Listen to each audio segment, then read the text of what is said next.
Bom, pessoal, essa, até onde eu posso calcular aqui, vai ser nossa última aula sobre o conceito de cultura.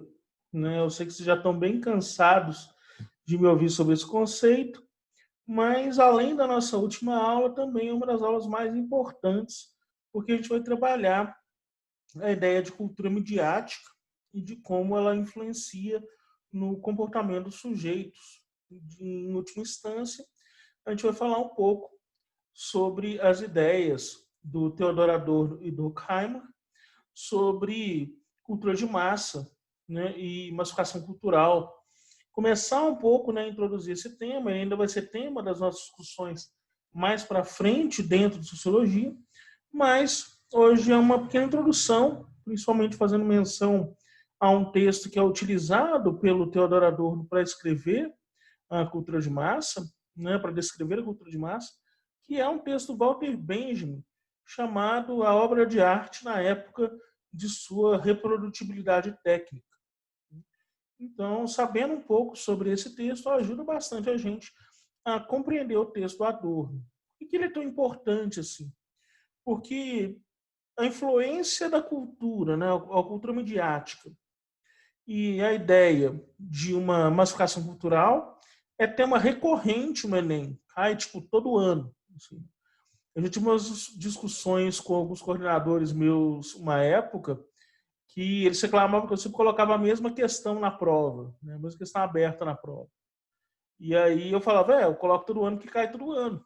Né? E o ano que eu não coloquei caiu, eles reclamaram que eu não tinha colocado. Poxa, é justamente isso, cai todo ano. Né? Batata. Assim, tem um ano que não cai uma questão sobre cultura de massa, massificação cultural, a influência da mídia nessa massificação, como que a cultura se comporta a partir daí. Né? Então vamos dar uma olhada o que a gente tem para falar. Aqui, passando de novo, né, os slides que eu já tinha mencionado para vocês, só para a gente poder chegar até lá, a ideia de tribalização cultural, né, uma espécie de ruptura com a ideia nacionalista, é, a ideia de uma pluralidade cultural, de uma cultura como autoidentidade, uma cultura como antífona, perdão, como antídoto para o fanatismo político. Né? E aí, eu terminei a aula na última aula com essa frase, né? Ao observar apenas a nossa própria cultura, não te tornas apenas cego às demais, mas míope à tua própria. Então, como conhecer as outras culturas é também essencial para conhecer a nós mesmos. Como entender as tribos é também importante para conhecermos a nossa própria tribo. Né? Como conhecer o outro é importante para conhecer a nós mesmos. A gente vai voltar também a falar especificamente dessa frase, vamos falar mais sobre essa necessidade de conhecer o outro, nas aulas de antropologia, que se seguem ao conceito de cultura. Só que aí numa matéria específica. Né? Bom, então vamos lá. A cultura passa a ser vista, então, a partir dessa ideia do conhecer o outro, a ideia de uma harmonia cultural, que é diferente de uma imposição cultural. Né? Então, a cultura passa a ser vista como harmonia, como temperança, como refinamento e um comportamento do outro, né? E uma compreensão do outro, perdão, que é diferente daquela cultura impositiva, do nacionalismo que a gente viu. Né? Quer dizer, na cultura nacionalista, né? Dizer, bom, se você quer fazer parte disso aqui, desse Estado, desse lugar, desse povo, você tem que se comportar como o Estado manda. Né? Agora, numa cultura harmônica, ela busca justamente essa composição sistêmica dos indivíduos que compõem essa cultura, sabendo que cada indivíduo tem as suas diferenças em relação aos outros. Mas essa harmonia não é uma homogeneidade, perceba. É possível haver harmonia sem homogeneidade. É isso que essa nova ideia cultural, essa cultura subterrânea, está trazendo para a gente. Né?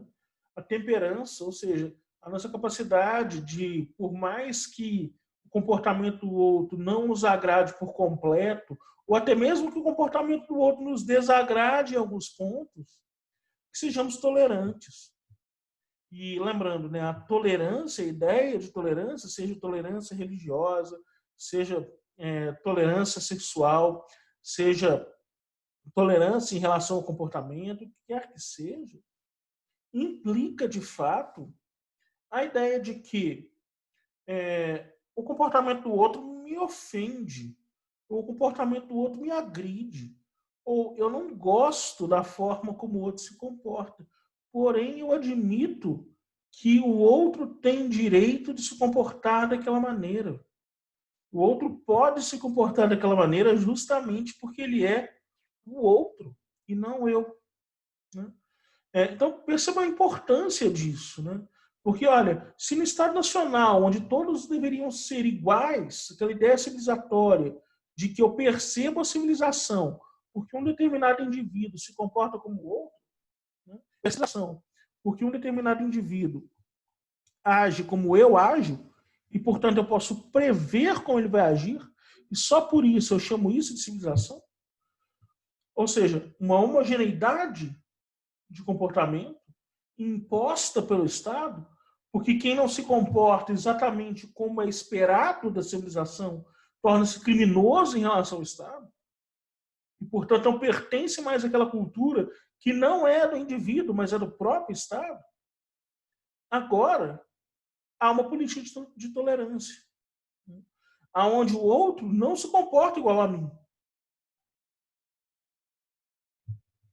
O outro, muitas vezes, se comporta ao avesso da minha vontade. O outro se comporta, muitas vezes, como eu não gostaria que ele se comportasse. Ele está, entre aspas, no lugar errado. Eu não planejei que ele estivesse ali, mas ele está. E, por mais que eu não goste, apesar de eu ter direito de não gostar, eu reconheço que o outro pode estar ali. Aquilo me incomoda, mas eu reconheço que é direito do outro, porque ele é um outro diferente de mim. E eu só posso reconhecer o direito, mesmo quando esse direito me incomoda, quando eu reconheço no outro um outro que não sou eu. Entendem? Quando eu reconheço no outro um outro que não é igual a mim. A compreensão do outro significa não exatamente se colocar no lugar do outro, mas compreendê-lo, entender o que ele faz. Talvez entender por que faz, mas se não entender também, bom, compreender os direitos que ele tem de fazer, garantir a sua liberdade. Porque, por exemplo, um sujeito que é intolerante em relação ao comportamento homossexual, por exemplo, ele pode virar e falar assim: não, eu não tenho nada contra homossexuais, eu só não quero que faça na minha frente. Né? Bom, ele não é tolerante a isso, percebo. De forma alguma há tolerância na fala dele. Né? Porque a tolerância seria: eu sinto nojo de ver um casal homossexual se beijando no meio da rua, mas eu reconheço que eles têm esse direito e não é problema meu se eles estão fazendo isso.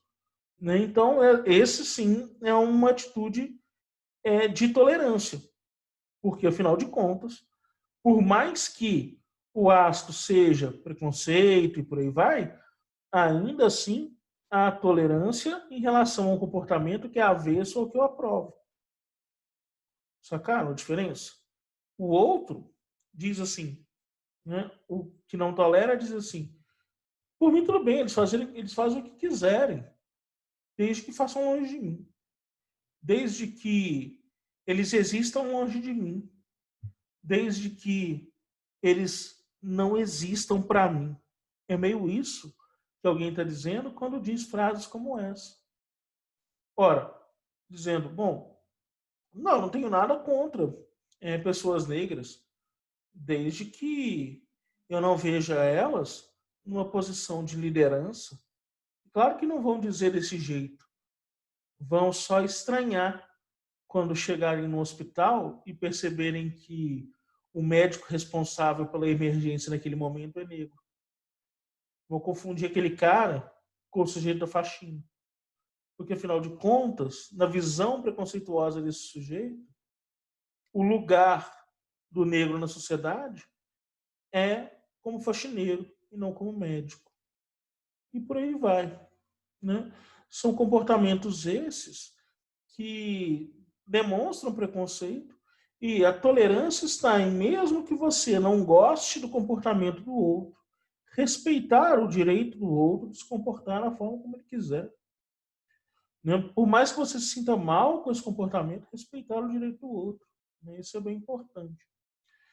Então a cultura passa a ser, portanto, um sentimento. Né? Sentir com o outro. E isso é diferente de uma paixão. A paixão é me comportar segundo a minha própria vontade. Um sujeito apaixonado luta, briga, reclama sobre um determinado ponto. Né? Ele age com paixão. Ou seja, ele age com quase uma doença. Né? Paixão tem a mesma origem, né? Patos, né? Então, que é a ideia de doença. Né? O sujeito agir como se tudo pertencesse a ele. Agora, o sentimento significa uma sincronia, né, entre as formas de agir. Significa uma sincronia dos sujeitos que estão ali agindo de uma determinada maneira. Né? Então, a cultura deixa de ser a paixão e se torna sentimento. Né? E aqui, por último, discutir um pouco com vocês a ideia de uma cultura como obra de arte, que envolve uma agudeza crítica. Portanto, cultura como obra de arte vai variar de acordo com a visão do outro. Né? A obra de arte ela é sempre performativa. E a cultura também vai ser. O que é ser uma coisa performativa? Significa que o fato de observar um determinado objeto muda esse objeto. Imagina que vocês assistam uma peça de teatro ou leiam um determinado livro e façam isso algumas vezes. Imagina que vocês se deem ao luxo de assistir Senhor dos Anéis 10 vezes, né? Uma vez a cada ano, por exemplo. Ou que vocês se deram ao luxo de ler um determinado livro 5, 6 vezes. Vocês vão de convir comigo que sempre que você lê esse livro novamente, algumas coisas mudaram no livro. Porque, de fato, você mudou. E eu não estou dizendo que você mudou porque demorou um ano para você reler o texto. Eu estou dizendo que se você reler o mesmo texto hoje e amanhã, ele vai mudar. Porque o próprio texto é responsável por fazer você mudar. Se você observar uma obra de arte, agora, esperar mais meia hora e for lá e observá-la de novo, muito provavelmente você vai perceber coisas que não tinha percebido antes. Porque você mudou. Mas você mudou não por causa de fatores externos à obra de arte. Você mudou por causa da obra de arte que observou. Você mudou porque aquela obra de arte fez com que você mudasse. Porque aquele sentimento artístico foi performativo. E isso performou em você. Mudou você. Então, a obra de arte, a cultura como obra de arte, implica que as nossas relações culturais estão em constante mudança. Né? E essa constante mudança leva a uma agudeza crítica. A crítica não em relação ao outro propriamente dito. A crítica não em relação à cultura do outro, mas à nossa própria. Então, retomando lá o Kant, quando ele vai falar do conceito de crítica. Né? Uma das coisas que Kant vai falar ao tratar do conceito de crítica é que o primeiro papel da crítica é uma autocrítica. Conhecer os seus próprios limites. E, portanto, a cultura como essa obra de arte nos influencia a imaginarmos essa agudeza crítica. Ou seja, a pensar sobre a nossa própria capacidade de compreender a cultura. assim como pensamos a nossa própria capacidade de compreender a arte, capacidade de mudar as coisas, como nós somos diferentes, como nós somos afetados pela cultura, como nós mudamos ao longo do tempo, porque a própria cultura nos mudou. E percebam, aquela relação que antes era de quase que via de mão única, aonde ou o sujeito mudava a cultura, ou a cultura mudava o sujeito, agora ela passa a ser quase que circular. Ela vai circulando o indivíduo, né? Aonde a cultura como obra de arte vai sendo mudada e mudando o indivíduo que a reproduz constantemente, né? Então a cultura passa a ser essa transformação das coisas.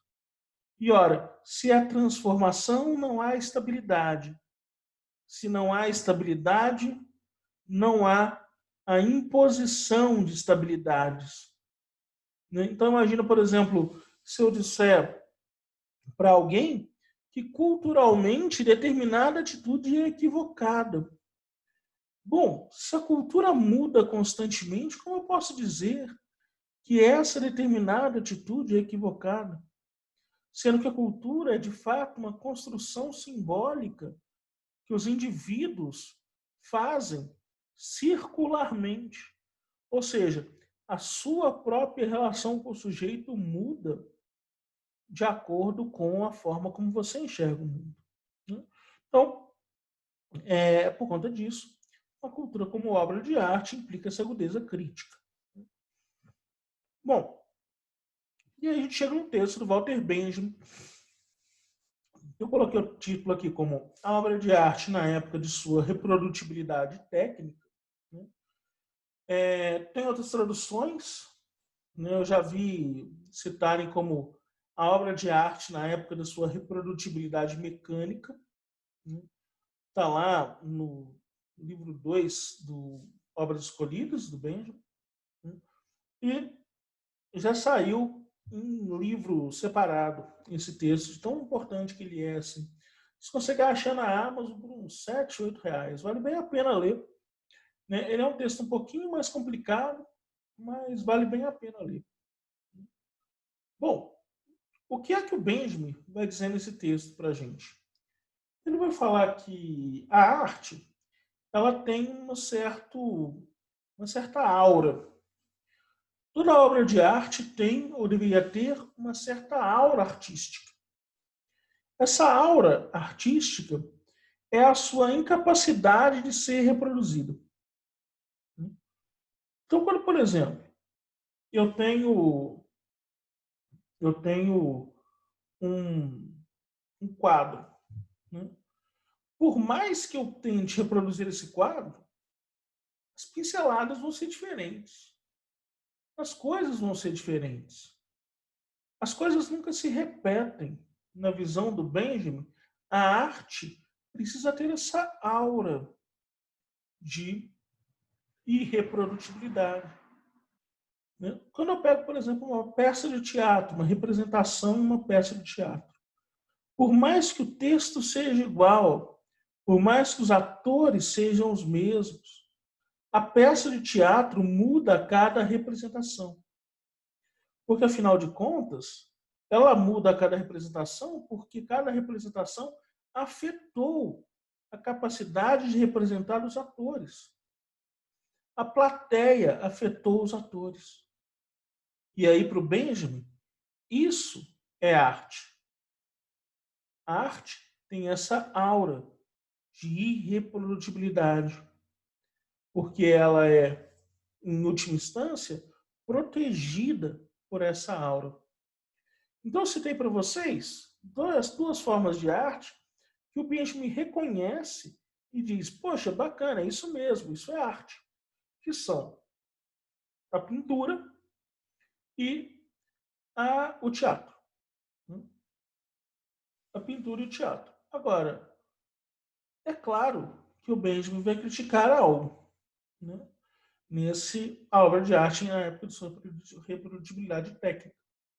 O Benjamin vai falar: se pintura e teatro são obras de arte verdadeiras, porque possuem essa aura irreprodutível da peça do teatro, né, ou da peça cultural.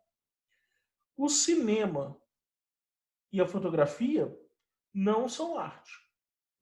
O que pode, obviamente, chatear boa parte de vocês. Qualquer um de vocês que seja fotógrafo, por exemplo, e ouve um negócio desse, vai dizer, pô, isso é um absurdo, esse cara é idiota. Afinal de contas, fotografia é uma forma de arte. Mas percebam como, de acordo com a definição do Walter Benjamin, ele faz uma defesa correta? Porque se ele define que a obra de arte tem esse caráter irreprodutível, e hoje vocês conseguem compartilhar a mesma fotografia dezenas de milhares de vezes, bom, então a obra de arte perdeu por completo, na visão do Benjamin, a sua autenticidade, que é dada por essa aura de irreprodutibilidade. Né? E aí, então, bom, por que irreprodutibilidade técnica e por que irreprodutibilidade mecânica? Né? Porque eu poderia dizer assim, a irreprodutibilidade técnica é você não conseguir repetir a mesma técnica do sujeito, né, de tecnia e tal. Mas pode ser a reprodutibilidade mecânica porque envolve a reprodução por aparelhos, como, por exemplo, o projetor de cinema ou a câmera fotográfica. Então, a partir desses dois elementos mecânicos, né, é que o Benjamin vai fazer essa crítica, como a arte tem perdido espaço nos dias contemporâneos. Né? Então, se eu pego, por exemplo, uma mesma fotografia e replico ela dezenas de vezes, né, o que eu estou fazendo de fato é colocar a pique a ideia de que existe uma aura naquela obra. Claro, se eu pegar a fotografia, imprimir uma única vez, colocar em um grande mural e as pessoas forem visitar, a cabeça do Benjamin, talvez aquilo seja arte. Agora, se a arte for reproduzida da forma como tinha sido a partir da visão dele, lá no princípio do século XX, bom, é claro que isso não é arte na visão benjamiana, né? Benjaminiana, perdão. Porque, afinal de contas, é, a aura da arte se quebrou. A mesma coisa com o cinema. Como assim comparar o cinema ao teatro? Os atores não mudam de acordo com a plateia. Os atores nem precisam da plateia para representar. É tudo sempre o mesmo. É tudo sempre a mesma coisa. Então, não há arte ali. Só há reprodutibilidade. Só há mecânica. Só há reprodução. Mas arte de verdade, na visão do Benjamin, não. Ora, justamente esse texto que o Adorno vai se utilizar para escrever sobre a cultura de massa e a massificação cultural. Porque, afinal de contas, percebam, né, o argumento do Adorno na massificação cultural e na cultura de massa é que a reprodução de enredos, né, a reprodução do mesmo, marca o cinema contemporâneo dele. Né? E que, portanto, essa massificação cultural, né, essa cultura de massa, que é sempre igual, por mais que você tenha roupagens diferentes, é sempre igual a cultura, né, o cinema, por exemplo, isso leva o ser humano à alienação, porque ele só entende esta mesma mensagem, porque não há postura crítica ali. Né? A gente vai detalhar bastante sobre a obra do Adorno mais para frente, mas é só uma palhinha sobre o argumento dele. Então, se você pega, por exemplo, um dos posts do Fábio Porchat, que eu sempre cito nas minhas provas, né? O Fábio Porchat, do Porta dos Fundos, fez um post uma vez, quando estava passando Velozes e Furiosos 5, se não me engano, 5 ou 7, né? E aí ele tira uma foto de um cinema em São Paulo, da época que a gente podia ir em cinema, né? Tirou uma foto de um cinema em São Paulo, aonde no shopping estava passando em todos os cinemas do shopping o mesmo filme, Velozes e Furiosos. E ele dizendo, poxa, quanta diversidade, não é mesmo? Percebam, a visão do Porchat está correta, não há diversidade se todos os cinemas do mesmo shopping passam o mesmo filme. Né? Porém, na visão do Adorno, ela é um pouco mais aprofundada, aliás, bastante mais aprofundada. Porque para o Adorno, se tivesse passando Velozes e Furiosos 6, 7, 8 e tivesse passando Vingadores 1, 2 e 3, tanto faz, porque é a mesma coisa. Tanto faz como tanto fez, porque é a mesma coisa. Se vocês quiserem olhar isso, poxa, olha isso com novela. Novela da Globo, por exemplo, você começa a assistir hoje, você vê lá um capítulo, você volta 4 semanas depois e vê um outro capítulo, é a mesma coisa. Não mudou nada na novela. Né? Só no final lá que vai mudar alguma coisa. Alguém vai morrer, vai ter um casamento, alguma coisa assim. Mas até mesmo esse formato de que no final da novela alguém vai morrer, vai ter um casamento, vai ter chuva, até isso é um clichê muito grande. E para o Adorno, o cinema tinha se tornado isso. A cultura tinha se tornado essa repetição constante das mesmas coisas, que, por óbvio, ela não deveria ser. Porque, como eu disse para vocês, um slide atrás, cultura deveria ser movimento. Cultura é sentimento. Cultura, ela deveria mudar com o passar do tempo. E ela deveria ter capacidade performativa. Ou seja, a todo momento que eu vejo, revejo um objeto cultural, eu me transformo por esse objeto cultural e, portanto, a minha visão sobre ele também se transforma. E, com isso, o próprio objeto cultural se transforma. Na visão do Adorno, por mais que você assista Vingadores 2, 3, 4, 5, 6 vezes, você não mudou com isso. Você e os Vingadores também não mudaram com isso. E, portanto, a cultura depende dessa visão. Depende dessas mudanças, que se perderam completamente na época do cinema reprodutivo. Da cultura que tem medo de se arriscar. Se vocês quiserem exemplos disso, bom, tem aos montes. Seja esse exemplo do Porchat, mas tem um filme muito legal, chama Birdman, né? Que faz uma chacota um pouco com o Edward Norton e tal, faz uma chacota um pouco com essas obras enlatadas do cinema norte-americano. Vale bem a pena dar uma olhada. Mas também esses remakes que têm sido feitos em relação a histórias bem antigas demonstram essa pobreza em relação à rematerialização da cultura, né? Ou seja, da cultura se transformar. Você tem, por exemplo, Malévola, que apesar de mostrar uma visão um pouco diferente, ainda é uma visão sobre o mesmo texto. Ainda é a mesma base.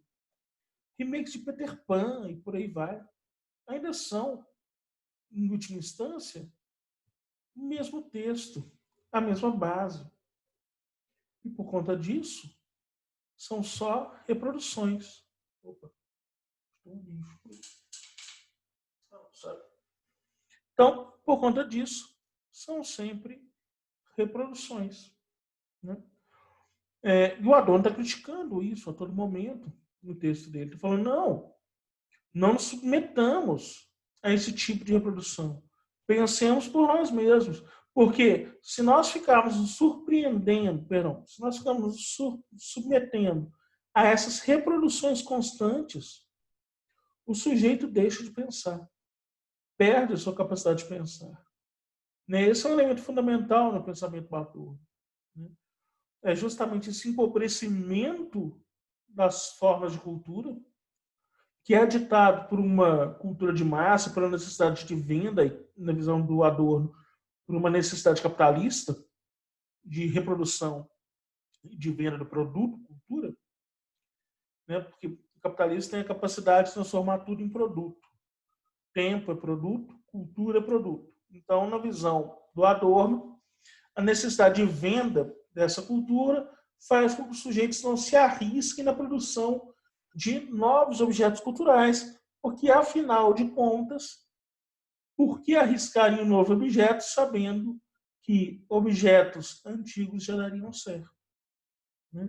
E aí, na visão do Adorno, esse é um grande problema que envolve não só a nossa incapacidade de lidar com as novas formas culturais, como também com o controle do capitalismo, que leva a essa alienação. Alienação do sujeito, porque a cultura passa a ser, de fato, um objeto da economia. Né? A gente vai discutir mais profundamente, então, esse texto do Adorno mais para frente. E aí, por enquanto, era isso que eu queria falar para vocês sobre esse conceito de cultura. Tá? Nas próximas aulas eu vou ver se eu retomo um pouco disso antes da gente entrar em antropologia, mas vamos continuar andando por aqui, certo? Galerinha, um grande abraço e até mais, povo. Falou!